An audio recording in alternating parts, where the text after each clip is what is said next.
Right, so it is autumn and my dad has sent me some amazing wild plum jam from the garden back home in Cornwall. So I thought, what can I do with plums? So plums and chocolate, amazing combination. So I'm going to make some chocolate plum hazelnut brownies. These are amazing.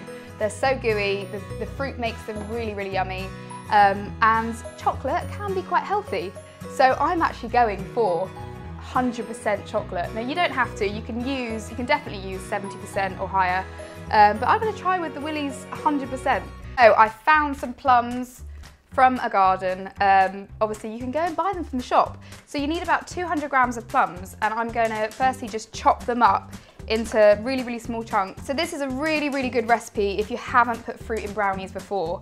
It works really well with raspberries, blackberries. So this time of year it's amazing because obviously there's so much fruit around. And then what we're going to do is we're going to just add some sugar to also bring out the sugar from the actual fruit itself.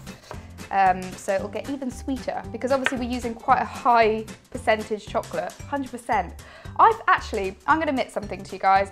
I've never used 100% chocolate ever. So you're going to need 200 grams of chocolate. So chocolate's amazing, this sort of high quality, for antioxidants. So let's just put this in. So you don't want to have it on too high a temperature, otherwise it's going to burn. But we are going to add the butter in with it as well. Okay, so we're just going to melt this over a pan really gently. And then we're going to add a few other ingredients like the sugar, flour and eggs. Look at that chocolate goo now. Yum. Okay, so this is where the plums now have been in the sugar for a little while. So some of the sugar should have released. So you want to separate it.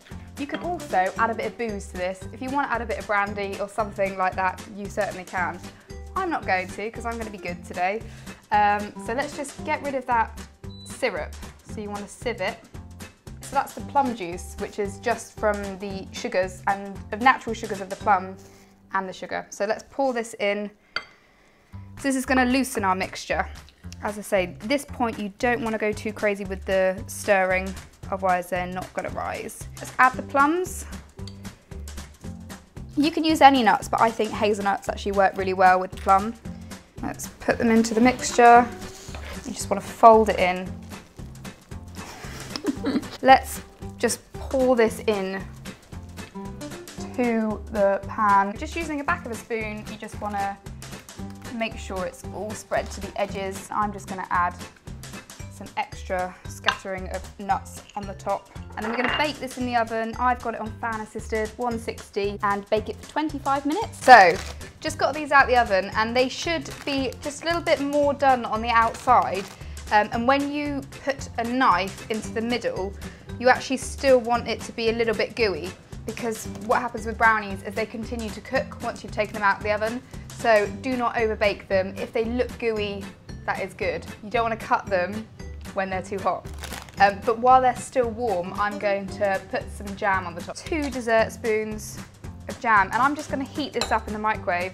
We'll just put it over the top and it'll be a really nice sticky layer over the top of the brownies. So let's sprinkle some icing sugar on the top. So let's slice these up. Here they are my plum, hazelnut and chocolate brownies. I'm going to put a link to my blog below, Siege City, so you can see the recipe and give it a go yourself. I'm going to have one now with a cup of tea, because that is the perfect way to enjoy them, still warm with a cup of tea.